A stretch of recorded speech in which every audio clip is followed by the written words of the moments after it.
There is nothing wrong in telling a lie or an excuse. And what happened? That person himself will never trust you. So the Bible says, Jesus said, let your yes be yes and no be no. Anything beyond that is from the evil one. And these are the honorable people God is looking for. Very rare. Very rare. Is your yes yes and no no? Or do you have excuses? Excuses are always lies.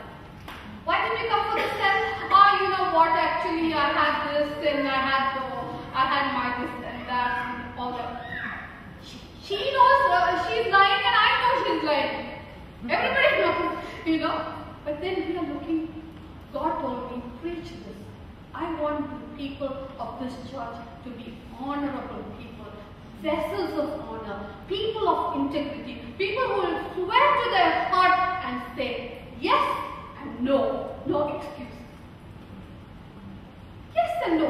Yes, I didn't come because I was lazy. Finish.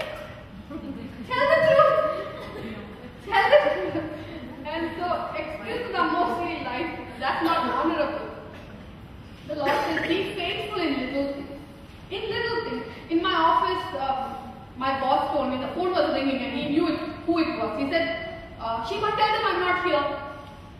And I've been learning this. So I said, how can I tell them your phone is ringing, okay? I said, how can I tell them you're not there? You're here. Yeah, tell them I'm not here. I said, I cannot tell them. As long as you're here, I cannot tell them you're not here. You go out, I'll tell them. And he went out and I told him, he's not here. And he thought I was crazy. He thought, but then as the days went by, months went by, he started trusting me. First they thought I was crazy. Another time I said, I took one of my personal book and I went to the manager and said, I would like to make 2 photocopies. He said, what? I said, what? You want to copy this book? No, I just want 2 pages to copy. Copy the full book? Why are you asking me? You know, they think we're crazy. We're crazy. But then, you know, these are honorable ways. Be faithful in little things, and I will make you ruler over much. These are the little things. Your office photocopier is not for you. It's for the office. You don't use it for your personal use. And then the office papers are not for you. It's bought for the office. Don't use it for yourself. I've got a packet of paper for me. And then I found, if you have a lot of money, please give us. What is this? Why are you buying these papers? And then the office pen is not for us. It's for the office. Everything in the office is for the office. The office phone, the mobile is paid by I work in a bank, it's paid by the bank. It's not for us to use it. I use my mobile to call mobile number. Because I want to be honorable. See, nobody will be watching me. Everybody uses their office phone to call their friends and everyone, and on mobile, anything on mobile, they come to the office and make those calls. They don't do it at their house. But then there is someone who's watching you. But one thing I'll tell you, if your life is like that, when anything goes wrong, God's protection will undergird you. His hand will be on you. His favor will be on you. And you don't have to fear anyone who comes against you. They will come against you one way, they will flee from you 7 ways. But then He is looking for an honorable generation. He's not even finding it in the church. So that is what we have to swear to our heart. And let our yes be yes and no be no. And be faithful in little things. If you're faithful in little things, these are the little things. How can we take the paper of the office? They are paying it for the office use, not for us. They are not buying those pens for us to use. They are using it for the office. Even Arun, in his office, it's a photocopying office, Xerox. And all of them take their own personal copies, but he tells them to write it in a book and he pays for it. And they say, come on, why do you want? You just take it, everybody's taking.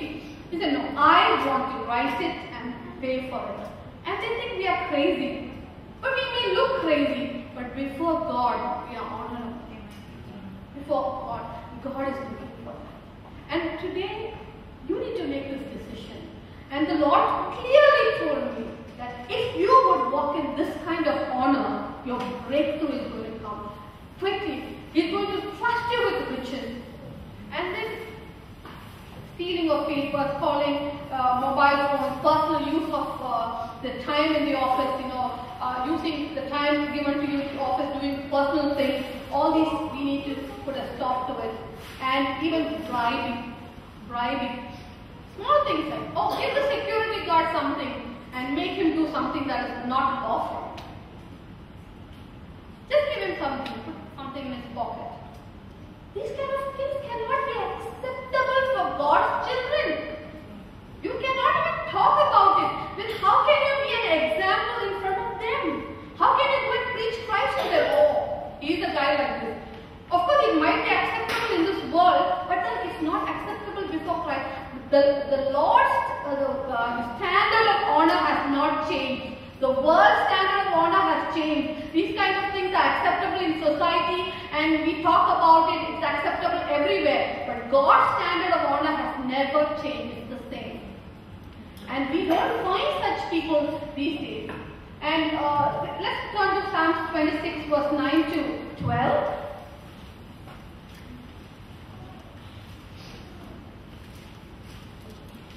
Do not gather my soul with sinners, nor my life with bloodthirsty men, in whose hand is a sinister scheme, and whose right hand is full of bribes.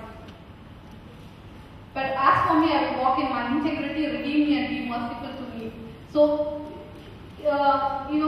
this Psalm of David is saying, do not put me with those people whose hand is full of bribes. And there are church people, even people in this congregation who might have unknowingly deceived because they came from the world and they think this is the right thing, situation ethics. It's okay, give him something, some tips, give him. It is not right. It is not right. We could have been in a better position in South Africa if we had bribed. Arun got an excellent offer in Joburg, in Xerox. But then, since Nelson Mandela took over, they wanted only locals, and then the immigration officer, they wanted us to bribe them. We refused. We prayed, and then my parents were there. My parents said, see, Arun, you don't have to bribe. You don't have to do anything. Allow us to do. Allow us to give him something. Will you allow us? I said, no. This is my thing. I don't want to bribe. And he went without a job for another 8 months, and then he came here. Through bribery, I don't want this job. But God brought us here. God had a plan in bringing us here. And God honored us, and God blessed us here, and God blessed us financially and in every way. God has blessed us. But we could have been, we thought we will be in a better position. But if we had bribed, we would have been in a worse position. God's protection would never have been on us. Many times we bribe the customs officers. Many times we bribe the immigration. We just think that giving 100 dirham or 200 or to that man to get this done quickly is okay. Even if it takes you the whole day, even if you have to stand there, even if you are going to get shouting from your office because you are delayed, it doesn't matter. Because in front of God, you are doing an honorable thing. So it is very important. And in your businesses, do not be slothful in your businesses. The business God has given you, whatever business you are doing, do it rightfully. Kenneth Copeland was talking about one young man, at a very young age, he was having a car business at night, and during the daytime he was working for another company, struggling and working hard, this young boy. And this young boy came to church, and when the altar call was given, he wanted to go to the altar to accept Jesus, but he was very hesitant and very shy. Suddenly a man came and loved him and hugged him and took him toward the altar and helped him to receive Jesus Christ. The next day, the same man who loved him and hugged him cheated him on the biggest